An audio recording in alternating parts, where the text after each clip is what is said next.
여러분 안녕하십니까. 잠시 소강 상태를 보였던 장마전선이 북상하며 비를 쏟아내고 있습니다. 수해 피해 지역에서는 복구 작업에 구슬땀을 흘리고 있지만 다음 주까지 또 많은 비가 내릴 것으로 예상돼 근심이 커지고 있는데요.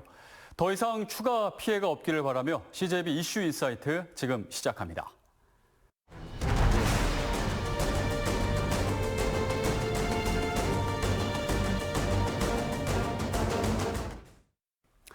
신임 총장 임용을 놓고 내홍을 겪었던 충청대학교가 이번엔 총장의 셀프 연봉 인상 진실 공방에 휘말려 구성원 간 법정 다툼이 불가피할 것으로 보입니다.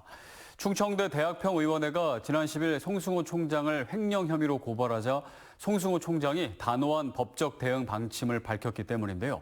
송승호 총장을 만나 관련 이야기 나눠봤습니다.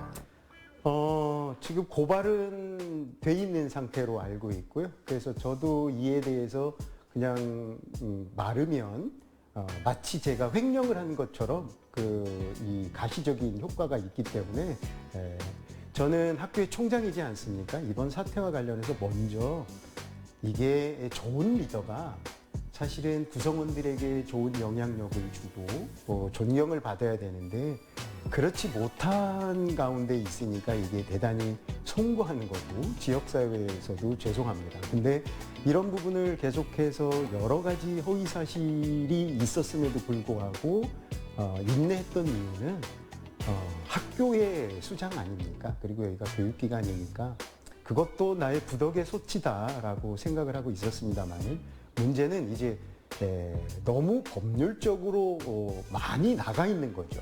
또 한편으로는 구성원들 일부에서는 그러면 그들이 주장하는 것들이 허위 사실이라면 그거에 대해서는 정확하게 대응을 하고 입장을 밝히는 게 맞지 않느냐라는 의견도 있습니다. 그래서 이게 또 다른 한편에서는 그 대학평의원회나 노조 말고도 또 이 학교를 걱정하는 사람들 입장에서는 총장이 당당하다면 밝혀라, 법적으로 대응을 하라라는 의견도 있었기 때문에 이렇게 부득이 이 법적 대응을 할 수밖에 없었다라는 변을 드립니다. 충청대학교의 모든 총장은, 그동안의 총장은 호봉제 교원과 똑같이 공무원 보수규정 별표 12 국립대학 교원에게 적용되어 있는 교원들의 급여와 그다음 거기에도 별도로 총장의 급여가 딱 정해져 있어요.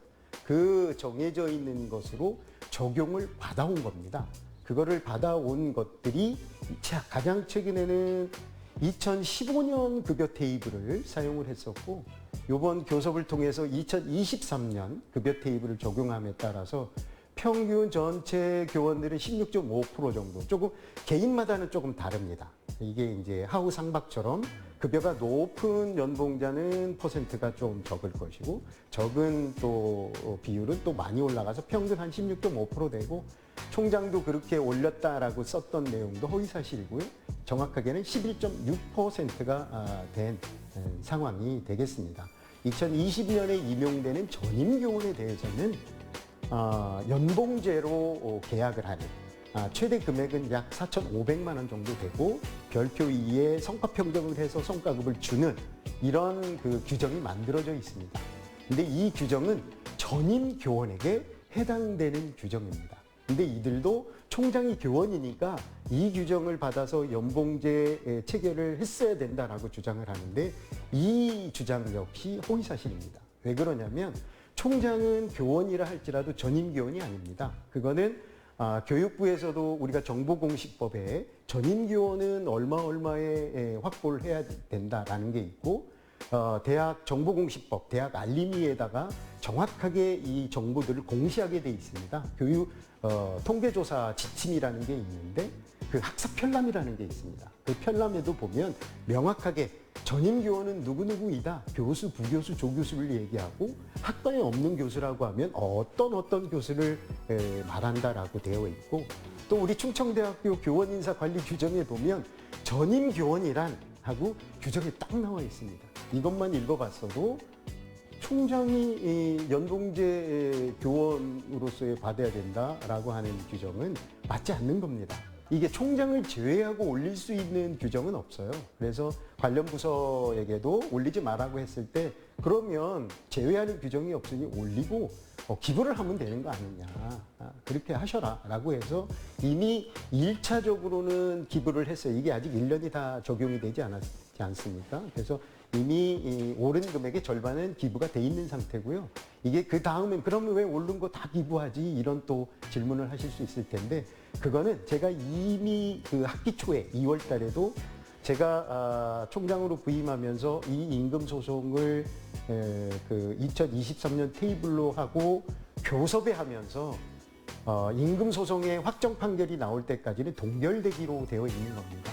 그 사이에 좀 우리 후배들을 위해서 OK 비전 적립금이라는 것을 만들고 여기에 예를 들어서 교수 한 분이 100만 원씩 어느 구성원 100만 원이 모이면 1000명만 모여도 우리 구성원 전체가 꽤 숫자가 있으니까 1000명만 모여도 10억 원은 되는 겁니다. 그래서 이런 것들을 같이 하자라고 하고 그건 기다리고 있었던 건데 뭐 그거 가지고도 뭐 질질 끌고 안 했다 이렇게 얘기하는데 저는 지금이라도 명확하게 말씀드릴 수 있습니다. 또 올린 금액의 전액들은 저는 반드시 기부를 할 거고 교수님들이 우리 후배들을 위해서 정말 함께 하겠다라고 하면 그 이상으로 동참하겠습니다. 우리 이 K-팝 또 기타 K-한류 이런 부분들이 굉장히 전 세계적으로 관심이 많지 않습니까?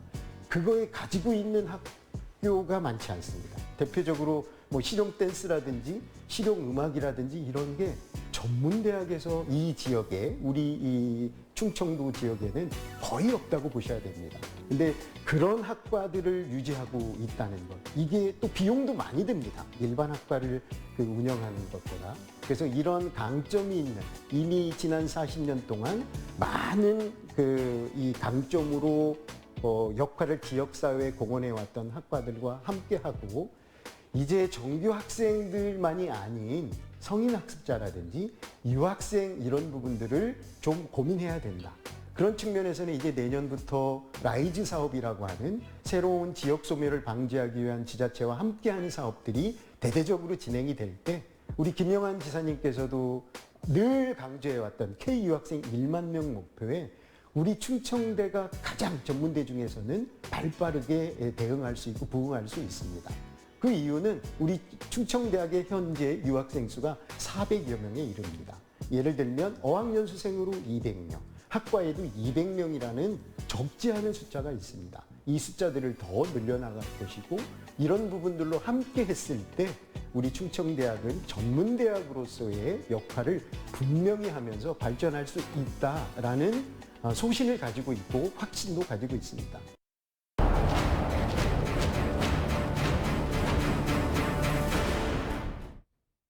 지난 7월 15일은 오송 참사가 일어난 지 꼭 1년이 된 날이었습니다. 사고 현장인 오송 궁평 지하차도에서는 유가족과 생존자, 시민대책위가 참사를 반복하지 않겠다는 다짐을 주제로 일주기 추모제를 열었는데요. 유가족과 생존자들의 뜨거운 외침을 영상에 담았습니다.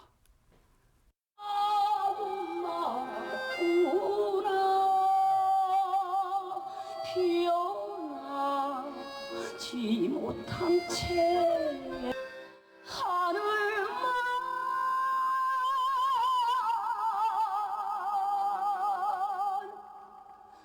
부르러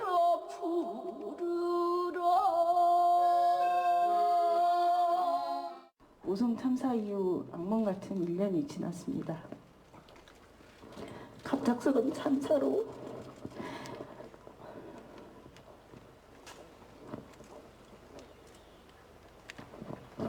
사랑하는 엄마를 잃었고 보고 싶고 보고 싶고 그립고 또 그립습니다. 저희는 이렇게 이 자리에서 사랑하는 가족을 떠나보내야만 했습니다. 참사의 유가족이자 피해자 가족으로 거리에 나서야 하는 현실이 너무나 기가 막히고 힘이 듭니다. 지난해 7월 15일 그때 이 참사를 잊을 수 없습니다. 지금도 각자의 삶의 계획에 따라 아침 일찍 나섰다가 뜻하지 않게 갑작스런 참사를 당하시고 가족 곁을 우리 곁을 떠나야 했던 희생자님들을 생각하면 그때가 어제 일같이 떠오릅니다. 오송 참사는 저희들에게 눈물과 분노가 섞이게 하였습니다. 참사 희생자분들 한 분 한 분마다의 사연을 접할 때마다 안타까운 소식에 저절로 눈물이 났습니다. 모두가 소중한 존재로 일상의 생활 속에서 함께했던 가족이었고 이웃이었고 동료이었는데 흙탕물 속에서 살기 위해 몸부림을 치고 사투를 벌이며 온갖 노력을 다했을 것을 생각하면 가슴이 미어졌습니다. 눈물과 분노가 섞였던 그때를 잊을 수 없습니다. 오송 참사 희생자님들은 호련히 떠나셨지만 저희들은 7월 15일 그날의 참사를 앞으로도 잊지 않을 것입니다. 기억하지 않는 사회는 과거의 실패를 되풀이한다는 점, 기억은 과거에 머무는 것이 아니라 과거의 실패를 해결하고 미래로 가는 토대가 된다는 점을 가슴 깊이 간직하고 기억하고 또 기억하겠습니다.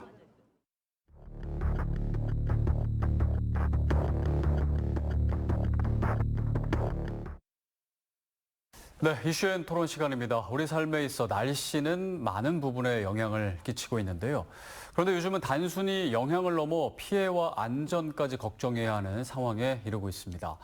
그중에 여름철에 찾아오는 게릴라성 집중호우는 단시간에 많은 비를 쏟으면서 두려움의 대상이 되고 있는데요. 급변하는 기후위기 속에 게릴라성 집중호우의 원인과 대책은 무엇인지 자세하게 이야기 나눠보겠습니다. 오늘 토론 함께해 주실 분들 소개해드립니다. 군 기상예보의 전설로 불리는 기상 칼럼니스트이자 기상 전문가시죠. 반기성 K외도 예보센터장과 전 충남연구원 재난안전연구센터장 등 다양한 재난관리 분야에서 활동 중이신 조성 원광대학교 교수 자리해 주셨습니다. 네, 어서 오십시오. 안녕하세요. 네, 반갑습니다. 네, 먼저 반기성 K외도 예보센터장님께 좀 질문을 드리겠습니다. 요즘 이제 저희가 장마 기간을 이제 거의 이제 한가운데 있는 상황인데요. 요즘 장마가 특징이 단시간에 좁은 지역에 물폭탄처럼 비가 쏟아진다. 이제 그게 이제 특징이잖아요. 그래서 뭐 도깨비 장마, 뭐 홍길동 장마 이런 얘기가 이제 나오고 있는데요. 확실히 장마가 예전이랑은 양상이 달라진 건 맞나요? 어떻습니까? 그렇죠. 아무래도 저도 이제 예보관 생활을 좀 오래 해왔는데 2000년대 이전과 2000년대 이후가 완전히 양상이 좀 많이 바뀌는 것 같아요. 네. 그러니까 저희들은 이제 저희들 편의상으로 2000년대 이전을 고전적인 장마라고 저희들은 부르고 네. 그 이후서부터 이제 기후변화란 어떻게 보면 뉴노멀한 이런 장마다라고 생각을 하는데 어떻게 보면 그 이전까지만 하더라도 장마라는 것이 상당히 좀 규칙적인 그러한 좀 기상현상을 보였다고 한다면 대개 2000년대 이후서부터는 좀 불규칙한 이런 특성을 좀 많이 보입니다. 네. 자, 이제 그러다 보니까 실제로 이제 기상청에서도 이 장마 기간을 예측을 한다거나 강수량을 예측하는데 이제 자꾸 어려워지다 보니까 우리는 이제 장마 예보를 하지 않겠다. 그렇게까지? 네, 해서 장마 예보를 지금 하고 있지 않습니다. 아, 그래요? 그냥 매일매일 강수량만 예보하고 있고 장마가 끝나고 나면 이제 언제 시작했다 끝났다는 발표하더라도 올해는 뭐 장마가 언제부터 시작해서 언제 끝난다는 예보는 안 합니다. 상황이 이렇다 보니까 불규칙하고 예측이 어려운 장마로 바뀌고 있습니다. 그러다 보니까 그냥 그것만 바뀌면 되는데 피해가 커지고 있어요. 그래서 이제 예측이 안 되면 당연히 피해가 커지는 상황이고 아까도 말씀드렸다듯이 게릴라성 집중호우가 이제 발생을 하면 뭐 그냥 손 쓸 틈도 없이 막 그렇게 대응을 못하는 상황이니까. 그래서 얼마 전에 이제 뭐 전국도 지금 그렇지만 충북도 피해가 크지 않았습니까? 네, 맞습니다. 네. 그 집중호우가 아주 좁은 지역에 집중적으로 내리는 게 올해 특징인 것 같습니다. 네. 이게 아마 지난주에 6일부터 5일 동안 그 비가 충북 지역에는 좀 많이 내렸고요. 그래서 영동, 옥천 이렇게 남부지방 중심으로 피해가 조금 컸던 것 같습니다. 인명 피해도 있었는데 2명 사망하고 1명 실종된 상태고요. 이재민 가구도 한 320가구 정도 나타났고요. 그 수리시설이라든지 이런 일반 공공시설들에 대한 피해뿐만 아니라 뭐 농경지나 이런 침수 피해들도 많이 접수가 됐습니다. 그래서 16일 오전 기준으로 봤을 때 지금 접수된 상황들만 본다면 재산 피해가 한 180억 정도 지금 집계가 돼 있거든요. 네. 여기에는 공공시설 피해뿐만 아니고 말씀드린 것처럼 사유시설에 대한 것들은 한 2천여 곳들이 이제 접수가 되어 있는 상태고 지금 사실은 이게 이제 피해 접수가 다 완료된 상황은 아니기 때문에 점점 더 조금 더 늘어날 수 있는 네. 가능성도 아직 남아 있는 그런 상황이라고 볼 수가 있겠습니다. 네, 그렇다 보니까 이제 피해가 좀 집중된 영동이나 옥천 같은 경우에는 지금 뭐 이제 특별 재난 지역 선포 이제 영동군 같은 경우에는 이제 선포가 됐고 네, 옥천군은 안 됐는데 네. 네, 이제 뭐 옥천군도 이제 향후 될 가능성이 있는 건가요? 네, 그렇죠. 지금 특별재난 지역의 경우에는 이게 이제 국비 지원을 얼만큼 해줄 수 있는가, 어떤 지역에다가 국비 지원을 해줄 건가, 사실 여기에 포인트가 있는 거기 때문에요.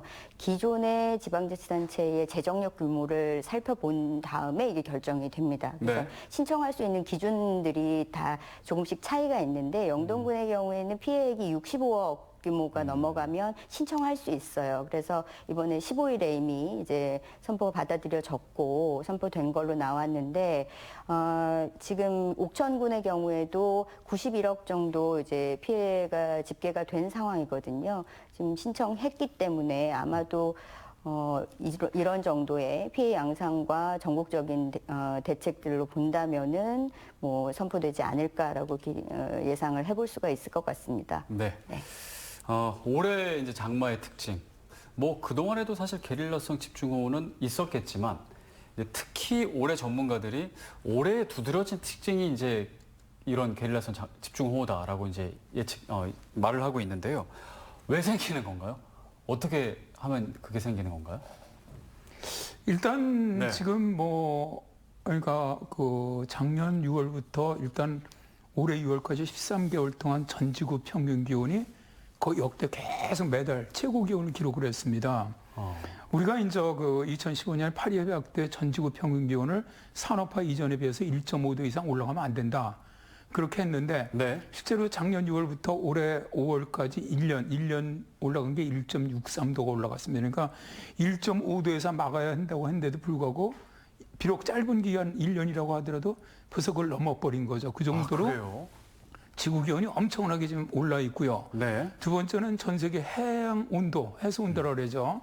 해수 온도도 지금 16개월째 계속 최고 기온을 경신해 나가고 있습니다. 그러니까 전 지구의 대기와 해양이 굉장히 지금 엄청나게 뜨거워져 있는 이런 상태입니다. 근데 문제는 뭐냐면은 아까도 말씀드렸지만 기온이 오르면은 대기 중에 수증기량은 늘어납니다. 네. 그러니까 보통 우리가 1도 올라갈 때 대기 중에 수증기량이 한 7%가 올라가거든요. 1도에 7%. 네. 그러니까 대기 중에 더 많은 수증기가 포함될수록 비의 양은 더 많이 내릴 수밖에 일단 없는 것이고요. 근데 올해 장마가 좀 굉장히 독특하다고 지금 얘기를 하시는데 사실 독특합니다. 네. 이게 시간당 사실 100mm 이상 내리는 게 장마 때 한 번이나 많이 나오면 2번 정도 나타났는데 올해 장마 벌써 8번 나타났습니다. 그러니까 이게 뭐냐면 아주 좁은 지역에 국지적으로 굉장히 강한 비가 내리고 있다는 얘기입니다. 네. 그러니까 이렇게 내리기 위해서는 일단 훨씬 더 많은 대기 중에 일단 기온이 많이 올라가 있다. 그리고 더 많은 수증기가 있다 현재. 두 번째는 어쨌든 우리는 서해상으로부터 기류가 들어오는데 서해가 현재 해수 온도가 평년보다 높아요. 네. 그러다 보니까 더 많은 수증기를 공급하고 있다. 세 번째는 실제로 지금 보면은 북쪽 기단과 남쪽 기단의 기단차가 굉장히 커요. 그러니까 북태평양 고기압과 북쪽 고기압 사이에 장마전선이 만들어지는 건데 이 두 기단 차이의 성질이 차이가 크면 클수록 장마전선은 폭은 좁아지지만 굉장히 강해집니다. 그러니까 이렇게 강해지다 보니까 예를 들어서 어제 뭐 전남 진도 이런 데는 하루에 내우가 4,500번을 쳤다. 근데 1년 그 지역에 1년 치는 걸 하루에 쳤거든요. 이렇게 칠 수 있는 거는 아주 진짜 극도로 발달하는 그 우리가 말하면 이제 거대 정론이라고 얘기를 하죠. 네. 수직으로 거의 성층권까지 발달하는 이러한 그런 것들이 만들어지지 않으면 그렇게 칠 수가 없거든요. 그러니까 이 구름 자체가 수직으로 강하게 발달할수록 훨씬 더 많은 비를 내릴 수가 있는 것이고요.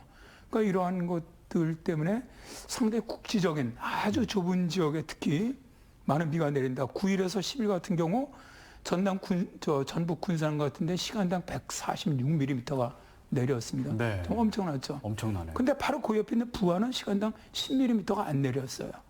정말 차이가 이렇게 그래서 큰 것 같아요. 바로 옆인데도 불구하고 실제로 거의 차이가 나지 않을 정도로 아주 좁은 지역에 저희들은 이제 양쪽 기단이 컨센트레이트 됐다고 얘기를 하는데 아주 네. 농축됐다.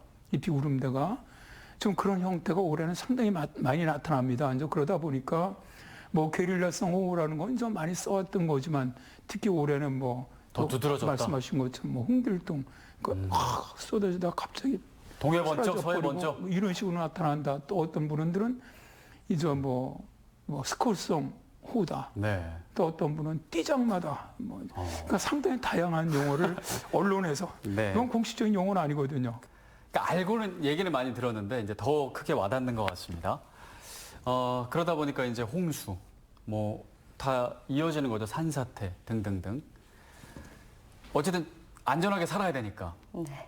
조치를 취해야 될 것 같습니다. 네, 어떤 너무 조치를? 절망적인 상황이 네네네네. 이어지는 것 같아서요. 그 집중호우 규모가 점점 커지고 있고 네. 또 그 빈도도 잦아지고 있는 것만은 틀림없는 것 같고 앞으로도 그것이 계속될 것이다. 이것은 뭐 자명한 것 같습니다. 기존에 그러면 우리가 가지고 있는 그 수리시설이라든지 이런 하천이나 이런 관리하는 시설들의 방제 성능은 그러면 어떤 기준으로 돼 있는가 네. 이런 것들을 이제 재구조하고 재검토할 필요가 이제 생기는 것이겠죠. 근데 지금 기존에 이제 우리가 도시계획상이나 하천관리계획을 통해서 가지고 있는 그 설계 빈도라는 것이 있는데 이게 설계 강우 빈도라는 게 이제 뭐 몇 년 단위, 뭐 50년 단위, 30년 단위, 100년 단위 이렇게 얘기하는 거는 그 50년 만에 한 번 올까 말까한 비가 와도 얘는 견딜 수 있다. 이런 기준이거든요. 최대치. 네, 그렇게 해서 본다면은 우리의 이제 기준들이 조금 높아져야 된다. 이것은 너무 상식적인 수준이잖아요. 그럼 기존에 우리가 가지고 있는 하천 계획이나 이런 것들을 봤을 때는 실제로 안타깝지만 계획들이 보통은 도시계획상에 30년에서 50년 빈도로 되어 있는 경우가 가장 많습니다. 네. 네, 그 특히나 이제 그 국가하천 제외하고 지방에서 관리하고 있는 지방하천 경우에는 그 빈도가 100년 이하예요. 모두 다 사실 50년 수준에서 더 나아가지를 못하고 있습니다. 그리고 이제 2020년에 섬진강에 그 하류에 이제 홍수가 났을 때 그게 500년 빈도였다라고 이야기하거든요. 500년 수준이다라고 얘기를 하는데 그 이후에도 국가하천의 경우에는 100년에서 200년 빈도를 견딜 수 있도록 만들자라는 논의들이 있었지만 이게 지방하천이나 도시계획까지는 이어지지 못했어요. 네. 그리고 최근에 뭐 도심 내에서 이런 강수가 이제 집중되고 있어서 피해가 많은데 도시의 경우에는 배수관로들이 문제가 많이 됩니다. 상하수도 배수관의 경우에는 사실 이게 그 기존 그 도시계획 빈도보다도 훨씬 더 낮은 수준이에요. 10 내지 30년 수준을 지금 유지하고 있고 노후화되는 경우에는 제 성능을 발휘하기가 더욱더 어렵습니다. 그렇죠. 그렇기 때문에 실질적으로는 이게 일률적으로 어떤 기준들을 좀 마련할 필요들도 있어요. 각 부처들마다 지금 관리되는 기준들이 상이하다라는 점들이 사실은 발목을 많이 잡고 있거든요. 그렇기 때문에 이런 것들을 이제 전체적으로는 좀 상향하고 조정하고 통일할 필요도 있다라고 보이고요. 이 배수시설 용량 기준들을 이제 높이는 것이 1차적으로는 필요하겠지만 어떤 구조물 하나만으로 이러한 큰 비들을 감내해내기에는 사실상 어려움이 크고 한계가 있습니다. 그렇다고 보면 이 주변 환경이나 공간들과 연계한 구조들도 고민을 해볼 필요가 있습니다. 그러면 우리 도시화율이 굉장히 높잖아요. 실제로 아스팔트나 콘크리트로 다 불투수 면적이 되어 있기 때문에 빗물이 빠져나가서 이것이 하천까지 내려갈 때 굉장히 빠른 속도로 진출을 합니다. 그러면 하천에 부하가 많이 걸릴 수밖에 없거든요. 그러면 우리가 할 수 있는 것들은 도심 내에서 빗물을 조금 천천히 하천으로 내려가게 만드는 장치들을 좀 설치할 필요가 있다라는 것이죠. 그래서 단지 뭐 아파트나 건물을 이렇게 지을 때도 그 수방 대책을 좀 마련을 한다든지 지하 구조물, 특히 이제 우리 지하차도에도 뭐 사고가 났었는데 이런 수방 시설들을 대책을 마련하는 곳들이 많지가 않습니다. 그런 곳들을 이제 침수 방지를 위한 그 설치해야 되는 장치들도 물을 단순히 들어오지 않게 하는 것만이 중요한 게 아니고 주변에다가 물을 가두는 장치를 둔다든지 해서 그런 구조물들을 조금 종합적으로 도시계획을 설치할 필요가 있다. 이런 점들이 좀 필요하고요. 우리가 이제 도심 내에서 열섬이 높아지면 그 말씀하신 내용처럼 이렇게 온도가 높아지는 것 때문에 집중호우가 더 심화되는 그런 특징들도 보이거든요. 이게 옥상이라든지 이제 건물 벽에 녹화시키는 작업들도 실제로는 필요하다.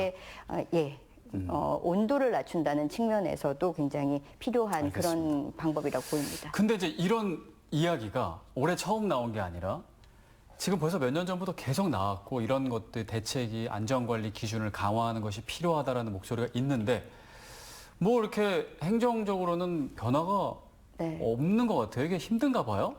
맞습니다. 지금 말씀드린 이 사항들은 우면산 산사태 이후에도 똑같이 지적됐던 근데 사항이에요. 그게 뭐 움직임이 없나요? 이 사실상 가장 큰 이유는 예산이라고 볼 수가 있는데 이제 네. 행정적인 조치들이 대부분 다 그렇지만 이 눈에 보이지 않는 시설이잖아요, 이것이. 그래서 민원성 사업들에 항상 밀리는 그런 경향들을 보이고요. 기존에 이제 계획을 세워서 잡아놓은 예산들의 경우에도 장기 계획이 지속될 수 있는 여건이 좀 부족하고 또한 이 뭐 물가 상승을 반영하지 않고 단순하게 예산을 편성한다든가 해서 공사가 중간중간 중단되는 경우들도 굉장히 많이 발생을 하고 있습니다. 그래서 실제로는 이러한 예산들이 제대로 집행될 수 있게 좀 감시하는 장치들도 많이 필요합니다. 이게 시민들이 일단 관심을 갖지 않으면 아무도 여기에 지속적으로 노력을 기울이지 않는다라는 점도 좀 주목하셨으면 좋겠습니다. 그러게요. 기상이변은 속도가 참 빠른데 행정적인 어떤 대책은 너무나도 느린 이 상황, 답답한 상황. 빨리 해결해야 될 것 같은데요. 이제 이런 뭐 기상이변으로 인해서 기상 예측은 점점 더 어려워지고 있잖아요. 근데 뭐 한간에는 뭐 기상청 체육대회 날에는 꼭 비가 온다. 뭐 그런 말이 있을 정도. 우리나라는 원래가 기상 예측이 어려운데 지금 더 심해지고 있는 상황인가요? 아무래도 좀 그렇게 봐야 되겠죠. 네네. 일단 이런 어떤 기후 변화가 좀 더 그 예보를 갖다 내기 어렵게 만드는 건 맞습니다. 네. 사실 기상청 같은 경우 뭐 예를 들어 세계에서 거의 몇 번째 성능 가지고 있는 슈퍼컴퓨터라든가 또 자체 인공위성이라든가 최첨단 장비라든가 상당히 또 인력도 아주 파워가 상당합니다. 네. 했음에도 불구하고 이제 일단 일반 국민들이 느끼는 기상청의 예보 정확도라는 것은 그렇게 뭐 크게 향상된 것 같지 않다고 말씀하시는 거죠. 틀릴 때가 있으니까요. 근데 그게 네. 기상 예보입니다. 예보는 실황을 얘기하는 것이 아니죠.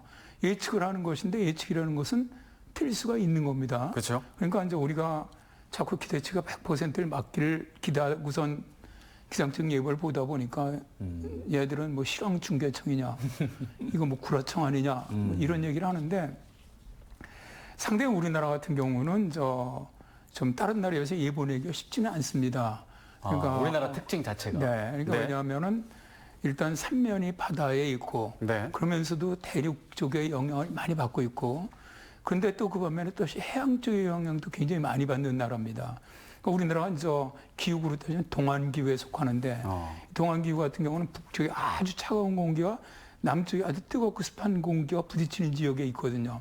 그래서 이런 지역들이 대개 예보 내기가 상당히 어렵습니다. 다른 지역에 비해서. 거기다가 우리나라가 국토가 상당히 좁은데도 아주 적은데도 불구하고 아주 그 산악이 많이 위치하고 있고 네. 다음에 이런 어떤 우리가 말하는 백두대간 이런 것 때문에 동쪽, 동해안 지역과 이쪽 서쪽 지역에 아주 이 날씨 차이가 굉장히 크고 네. 또 다음에 이제 우리가 뭐 이렇게 기온 같은 것도 영남 알프스라고 얘기를 하는데 대개 이제 경북이라든가 이런 쪽에 대구 기온이 많이 올라가는 게 영남 알프스 영향이다. 이런 것도 상당히 지형적인 영향들이거든요. 그러니까 그런 것들이 여러 가지 겹치고 있기 때문에 실제로 다른 데 비해서는 좀 예측하기가 쉬워 보이지는 않습니다. 근데 예보 능력은 다른 나라에 비해서는 좋은 편인가요? 상대적으로 봤을 때. 일단 이 예보 능력은 저는 저 기상청에서 근무한 적은 없어요. 네. 그러니까 뭐 기상청 편들거나 또 뭐 그러지는 않습니다. 그냥 객관적으로만 말씀. 사실 기상 예보 능력은 국력 순입니다.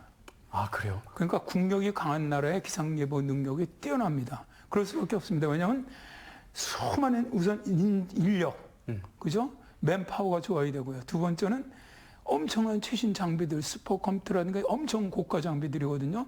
이런 게 투자돼서 거기다 모델들도 개발이 돼야 되고요. 네. 그러니까 예산이네, 예산. 세계에서 최고의 기상 예보 능력이 있다면 미국을 얘기하는 게 그건 어쩔 수 없는 겁니다.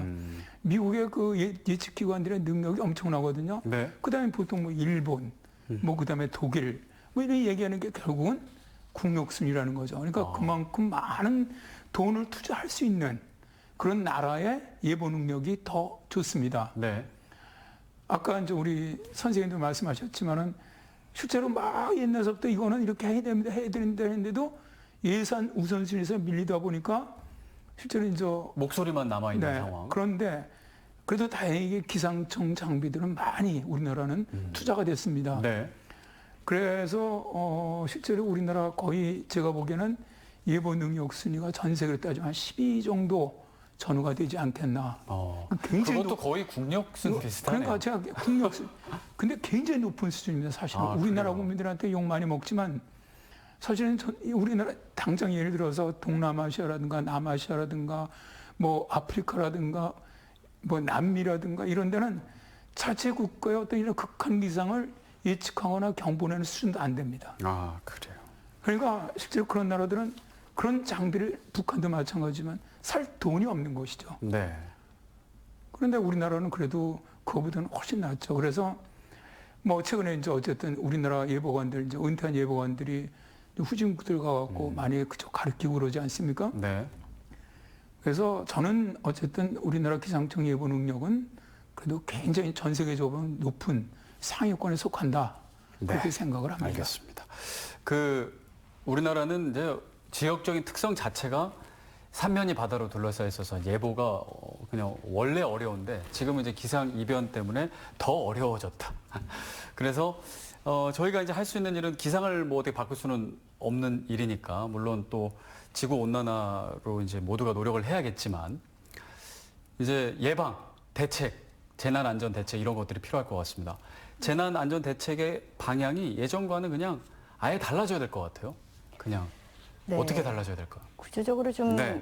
고민해 봐야 되는 부분이 우리가 그 홍수와 같은 자연재난의 경우에 특히 구조물 안전성을 확보하기 위한 노력들은 아주 기본적인 사항들입니다. 이것을 빼놓고 이야기하기가 어렵습니다. 그래서 기존에 하고 있던 것들과 차별화를 해서 지금 변화하는 환경을 어떻게 반영할 건가 이 부분을 고민해 봐야 될 텐데 기존의 수준이 아니라 기존 경험치를 뛰어넘는 어떤 것이 나타났을 때는 사실 예측하기가 굉장히 어려워지잖아요.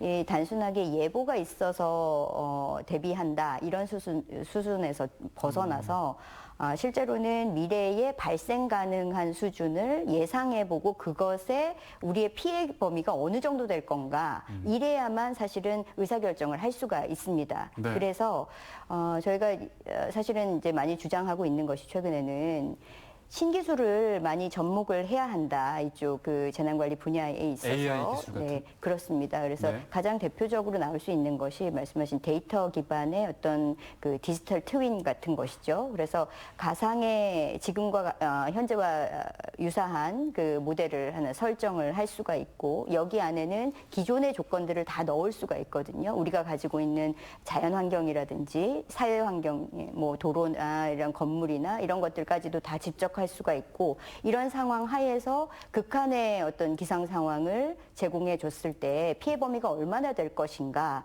영향 범위가 어느 정도까지 이어지는가라는 것들을 시뮬레이션 해볼 수가 있는 것이죠. 그런 기술들을 좀 활용해서 어떻게 보면은 우리가 시각화해서 나타내 보일 수도 있고요. 구조물의 안전성을 진단해 볼 수도 있고 또한 위기관리 능력들을 좀 배양하기 위해서 의사결정 능력을 향상시킬 수도 있고 네. 이런 방향들이 있을 수가 있고요. 또 기존의 이제 전력이라든가 통신이라든가 뭐 상하수도 같은 이런 그 핵심 기반 시설들이 있습니다. 이런 것에 대해서도 적용을 해 본다면 피해가 확산되는 범위가 어디까지인지를 좀 예측해 볼 수도 있을 것 같고요. 또한 이 상황들을 가장 간단하게는 지도화 시키는 거예요. 매핑이라고 해서 이제 지도 위에다가 담아 보는 것이죠. 그렇게 된다면은 우리의 피해 확산 범위를 예측하니까 당연히 그 피해자들을 어떻게 대피시킬 건가 하는 경로들까지도 어떻게 보면 파악을 해볼 수가 있는 상황이 있습니다. 그래서 우리가 이제 경험이 없이는 사실 우리가 상상력을 발휘하기가 어렵다는 점에서 이런 네. 부분들을 좀 첨단 기술을 활용해서 접목해야 되는 것이 아닌가라고 보입니다. 근데 이게 움직임이 있나요? 아니면 네. 말만 있나요? 사실은 각종 국책 연구기관들에서 네. 이와 유사한 연구들도 이제 이루어지고 있고 또는 이제 그 시범 사업들도 어느 정도는 추진을 시도하고 있습니다. 근데 사실 조금 이렇게 전면적으로. 진도가 네. 많이 나가 있는 상황은 아닌 것 같아요. 그래서 전체적으로 적용하기는 좀 어렵지만 개별 유형별로는 일부 이제 뭐 도로 환경이라든가 이런 것들은 이제 적용되고 있는 측면들이 좀 눈에 보입니다. 네. 시험은 빨리 다가오는 진도를 빨리 빼야 될 것 같은데요. 네, 그러면 충북만의 특징, 그러니까 충북만을 대비하는 어떤 대책 같은 건 없을까요? 예를 들면 충북은 뭐 댐도 많고, 뭐 그러니까 충북만의 특징으로 이제 좀 대비해야 될 그런 대책 이런 것도 있을까요? 충북 안에서는 지금 뭐 댐 말씀도 하셨는데 작년 같은 경우에 그 괴산댐 원료 때문에 이제 좀 대피도 하고 피해도 많이 있었던 네. 것 같습니다. 이게 실제로는 노후화되는 시설들이 굉장히 많이 위험성을 가지고 있는 것 같아요. 이게 댐뿐만 아니고 저수지라든가 이제 그 기존 교량이라든가 이런 것들이 이제 보수 보강되지 못하고 노후화되는 시설들이 많이 노출이 되고 네. 이게 인구만 노령화되는 것이 아니고요. 지역의 자체적으로 모든 인프라 시설들도 노후화가 됩니다. 이게 나이 드는 것과 거의 유사해요. 그런데 도시가 잘안 바뀌는 거죠. 네. 그런데 도시가 젊어질 때는 네. 새롭게 생겨나는 건물도 있고 보강도 하고 이런 것들이 활발하게 이루어지는데 계속 교체하고. 네, 그렇습니다. 이게 노쇠화되는 것과 유사하게 지금 이제 지역 소멸들도 이야기하는데 지역 소멸되는 지역들에서 가장 걱정해야 되는 부분들은 이런 기반 시설 인프라들을 새롭게 확충할 여력이 없다는 문제점들이에요. 그 충북 같은 경우에도 지금 일부 도시 지역들을 제외하고는 신성장 활력을 얻기가 어려운 지역들이 많이 있거든요. 네. 이런 지역들에 있어서는 기존의 인구가 갖고 있는 취약성들도 있지만 시설에 대한 취약성들도 다시 한번 점검해 봐야 될 필요가 있습니다. 그러니까 그 게릴라성 집중호우가 농촌에 내릴 때도 있고 도심에 내릴 때도 있는데 농촌에 내리면 이번에 충북도 사실 영동과 옥천이 그랬지만 거기는 더 대비가 안 되니까 속수무책으로 더 피해가 커질 수도 있는 네, 맞습니다. 그런 상황인 것 같습니다. 충북은 자치단체들이 잘 대비하고 있다고 보시나요? 개별 지자체들의 그 특성들은 좀 일부 편차는 있습니다. 그 단체장들이 이제 관심을 많이 갖는 곳에서는 네네. 기존 시스템만으로도 그 피해를 좀 많이 줄이는 그런 지역들도 선도 사례로 많이 보도도 되고 있거든요. 작년 같은 경우에도 뭐 유사한 규모의 비가 왔는데 단양 지역은 큰 피해가 없었다. 이제 뭐 시장 군수가 이렇게 신경을 쓰는 곳들은 조금 더 그 피해 줄이기 위해서 노력을 한다. 이런 뭐 관심에 대한 표현들은 있을 수 있습니다. 그런데 실제로는 시스템 전체가 움직여지는 것하고 일시적으로 관심을 통해서 얻어질 수 있는 결과는 사실 한계는 분명히 있는 것 같아요. 그래서 지속적인 관심을 갖기 위해서 우리가 제도화 노력을 하는 것이고 그것을 시스템으로 갖추기 위해 노력하는 것 같아요. 그런 측면에서 본다면은 조금 더 관심 좀 필요한 지자체들도 많이 있죠. 네. 그러니까 재난 전문가시니까 또 네. 이렇게 더 잘 아실 거잖아요. 저희는 사실 문제가 발생한 후에 여기가 이렇게 안 됐네. 준비 좀 더 했어야 되는 거 아닌가 이렇게 생각을 하지만 사실은 이제 또 어떻게 전문가의 눈으로 보면 저거 위험한데 저거 준비해야 되는데 이런 게 또 보이시잖아요. 그렇게 따지면은 충북의 전체적으로 재난 대비 수준은 100점 만점에 몇 점 정도? 네. 개인적으로 평가. 한 60점 정도. 60점. 나머지 네, 40점은 하겠습니다. 네. 채워야 한다. 네, 그렇습니다. 근데 뭐 비단 충북만 해도 문제는 아닐 수도 네. 있고요. 네, 어쨌든 지금 당면 과제는 지금 장마도 한가운데 있기 때문에 장마 얘기를 좀 더 해봐야 될 것 같아요. 장마가 이제 아까 언제 끝나냐라는 질문을 이제 드려야 되는데 이제 이게 의미가 있을지 모르겠어요. 장마. 어쨌든 뭐 네네. 지금 뭐 기상학적으로 장마가 시작을 했으니까 끝나는 건 이제 있겠죠. 네. 그래서 지금 보면은 일단 지금 서울 오늘은 경기 북쪽으로 엄청난 비가 쏟아지고 있는데 네. 이제 이게 좀 내려옵니다. 그래서 내일은 내려오면서 일단 뭐 충청 지역도 내일 다시 비 내릴 테고요. 그리고서 약간 남쪽으로 내려갔다가 모레서부터 다시 장마선이 북상을 합니다. 네. 그래서 이제 그 이후서부터는 주로 이제 수도권이 중심이 되고 충청도 북부 지역 정도, 그러니까 청주 정도까지는 뭐 영향을 받을 것을 일단 봐요. 그래서 일단 조심스럽지만 한 20일 정도에 제주는 장마가 끝나는 걸로 보고요. 네. 그 다음에 남부지방은 한 22일 정도에 끝나는 걸로 보고 싶고요. 네. 서울 그러니까 그건 아까 얘기했지만 알 수가 없는. 예측과 네. 또 실제 나타나는 거니까 예측이죠.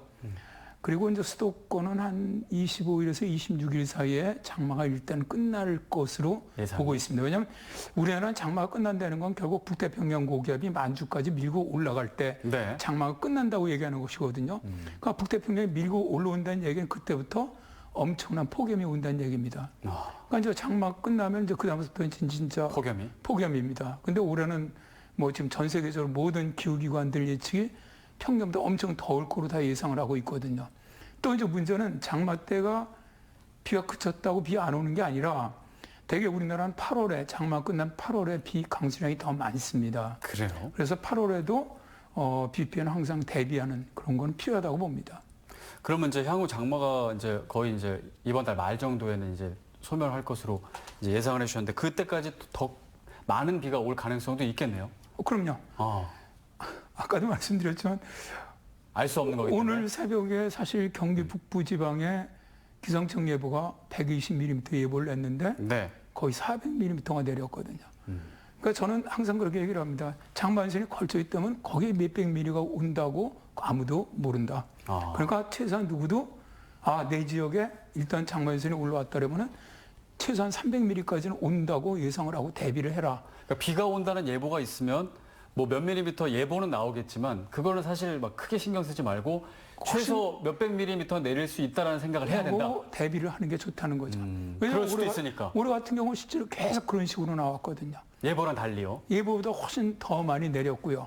또 사실은 하루에 300mm 내리는 건 크게 중요하지 않습니다. 그 24시간 나누면 뭐 10몇 mm 정도밖에 안 되니까 그 정도 내리면 우리나라 하수실에서 다 처리가 됩니다. 네. 근데 문제는 짧은 시간에 쏟아지는 소위 말해서 시간당 100mm, 뭐 군산같이 146mm 이렇게 쏟아지면은 그 물은 나갈 데가 없어요. 그러니까 결국 그 물들이 어떻게 되겠습니까? 네. 범람하고 침수하고 산사태가 일어나는 거거든요. 그러니까 피해는 항상 짧은 시간에 얼마나 많이 비가 내리느냐가 피해를 양을 갖다가 결정을 합니다. 네. 이번에 옥천이나 영동이나 뭐 군산 쪽이나 전남 진 쪽이나 지금 올해 경기 북쪽이나 다 똑같습니다. 네. 그쪽은 피해가 엄청나죠.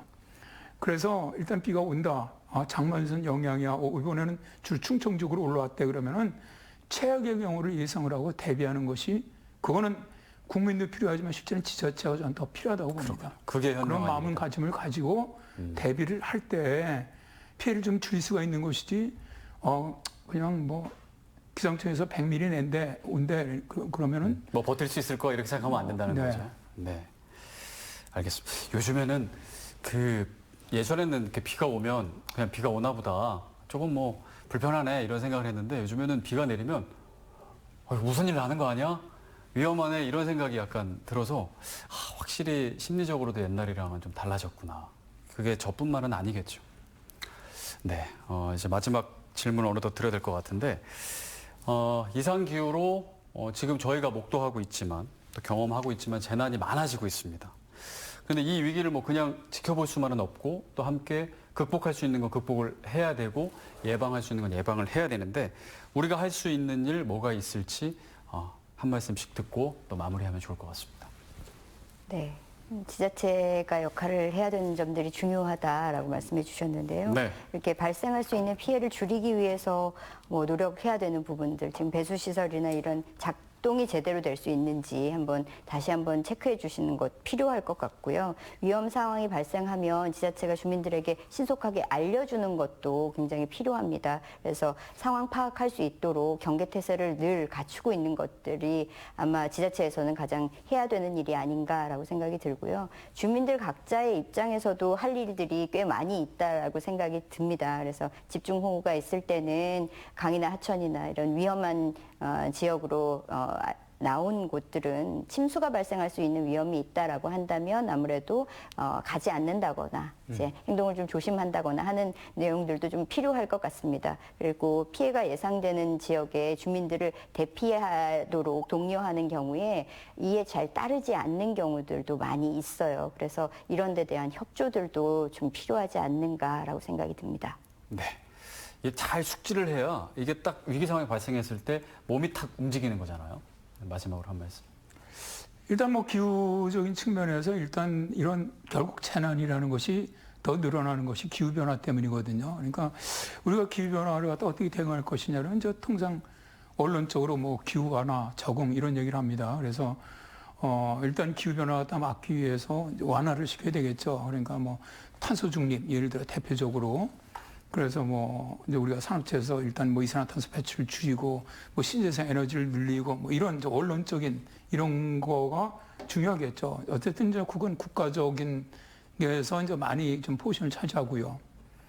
두 번째는 이제 적응이죠. 그러니까 이제 결국 저는 그렇게 생각을 합니다. 국가가 이 국민들의 어떻게 보면 생명과 재산을 보호하기 위한 그런 가장 좋은 공공재가 바로 적응이라고 생각을 합니다. 네. 그러니까 기후 적응이라는 게 뭐냐면은 자 비가 많이 와. 그러니까 비를 많이 오는 걸 갖다 막을 수 있는 방법이 뭐가 있겠니? 댐을 많이 만들자. 그래서 인프라. 그러니까 소위 말해서 이제 어떤 비 피해를 줄일 수 있는 인프라를 많이 만들고 뭐 예를 들어서 이제 폭염이 발생을 하면은 전력망이 굉장히 약하거든요, 취약하거든요. 그러니까 네. 전력망을 어떻게 강화를 시킨다든가. 뭐 이런 방법이 많습니다. 해수면이 상승을 하니까 뭐 예를 들어서 방파제를 더 높인다든가. 그러니까 피해가 국민들에게 덜 갈 수 있도록 진짜 이런 적응 노력을 좀 정부나 지자체에서 주도적으로 했으면 좋겠다. 네. 아까 우리 이제 조성 교수님께서 이제 뭐 국민들도 의식이 좀 바뀌어야 됩니다. 그래서 의식도 바뀌어야 되지만 사실 이런 재난 측면에서 가장 중요한 건 역시 국가, 그다음에 지자체 역할이라고 생각을 합니다. 네. 지자체와 국가가 제대로 역할을 한다면 그럼 국민들이 그렇게 실제로 큰 피해를 안 입을 수 있다는 거죠. 네. 근데 지금까지 보면 되게 일어나면 천재지변이야. 그리고 자기들은 책임 없다고 다 그러거든요. 그래서는 안 되죠. 국가가 주도적으로 정말 통제를 하고 진짜 막상 유기적으로 연락을 해갖고 어떻게 하는 것이 국민들의 피해를 가장 줄일 수 있느냐 이런 거에 대한 좀 저희들 군대에서 워게임이라고 하는데 이런 네. 것도 좀 많이 해봤으면 좋겠습니다. 네. 그러니까 모두가 당연히 노력을 해야 되지만 정부와 자치단체의 역할이 선도적인 역할을 해야 된다. 그런 말씀이신. 네, 오늘 좋은 말씀 감사드립니다. 오늘 말씀 여기까지 듣겠습니다. 지금까지 반기성 K웨더 예보센터장님, 조성 원광대 교수님 함께했습니다. 감사합니다. 감사합니다. 네, 기상이변이 이제는 더 이상 이변이 아닌 일상이 되고 있습니다. 그렇다면 대응도 이에 맞춰 또 달라져야 합니다. 동시에 기후위기 속에 우리가 할 수 있는 일에 대한 고민도 함께 가져가면 좋겠습니다. 이슈 인사이트 여기서 모두 마치겠습니다. 함께해 주신 여러분 고맙습니다.